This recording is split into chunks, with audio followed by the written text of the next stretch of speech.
chez nous, on peut se questionner. Est-ce que des manifestants anti-masques ont voulu tester le système hier? En tout cas, ils ont manifesté, mais il y a des contraventions qui ont été données. Oui, à certains endroits. Il y avait très peu de monde à Montréal, un peu plus à Rimouski. Là, ils étaient 500 environ. Il y a une dizaine de constats d'infraction, quelques-uns de 1 546 $ qui ont été émis à des manifestants réfractaires, là, qui ne voulaient vraiment pas collaborer. Et certains ont déjà exprimé leurs intentions de contester ces amendes-là devant la justice. Il faut aller en cours et démontrer que ces décrets-là sont illégaux. C'est pas une loi, c'est un décret. C'est illégal. Maître François-David Bernier est avec nous ce matin pour éclaircir tout ça. Bonjour, Maître Bernier. Bonjour. Alors, est-ce que cet argument-là est recevable devant le tribunal lors de contestation? Non, c'est pas ça qui fait qu'on n'aura pas de contravention. Cependant, je tiens à dire que c'est mieux de contester par la suite la contravention que de résister ou d'essayer d'argumenter avec les policiers quand on reçoit une contravention. Oui, pour pas être encore plus dans le trouble et que ça coûte encore plus cher. Pour pas être accusé d'entrave. On a déjà vu ça. Oui. Et ça, c'est beaucoup plus grave. Oui, c'est vrai. C'est un point important, Maître Bernier. On entendait certains parler même de recours collectif. Est-ce que ça tient la route, tout ça? Bien, le modèle pourrait tenir parce que l'action collective, le recours collectif, c'est une personne qui est dans une situation qui va aller devant les tribunaux et toutes les mêmes personnes dans cette même situation-là vont être incluses dans l'action collective. Et ça pourrait être accepté pour ce qui est de pouvoir plaider parce que c'est la même situation pour tout le monde.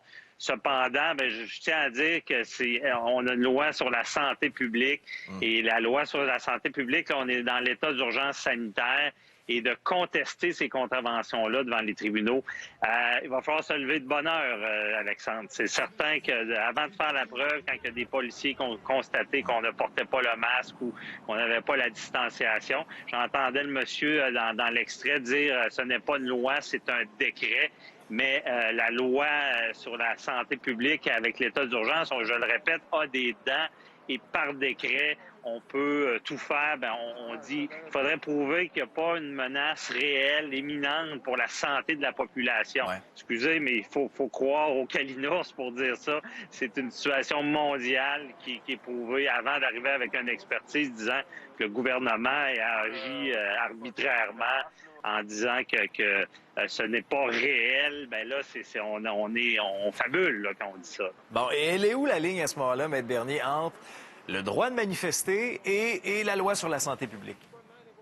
Bien, la ligne, c'est qu'il faut comprendre que, oui, le droit de manifester, c'est un droit qui est finalement protégé par la Charte.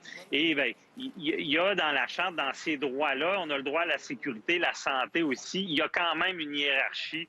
Et je vais vous dire que la santé va toujours gagner souvent sur d'autres droits.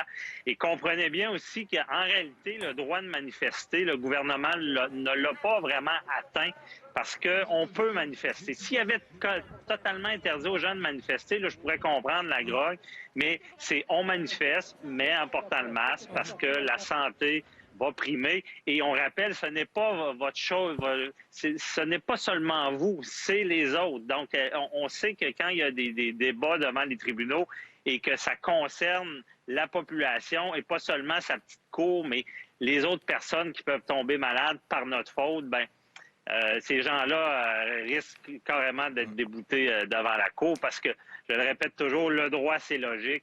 Et ça serait illogique qu'un juge dise, non, c'est pas réel en ce moment, cette menace-là. Alors, on verra bien ce que ça donnera. Hâte de voir les arguments. Merci, Maître Bernier. Au revoir. Merci pour les explications. Oui, au revoir.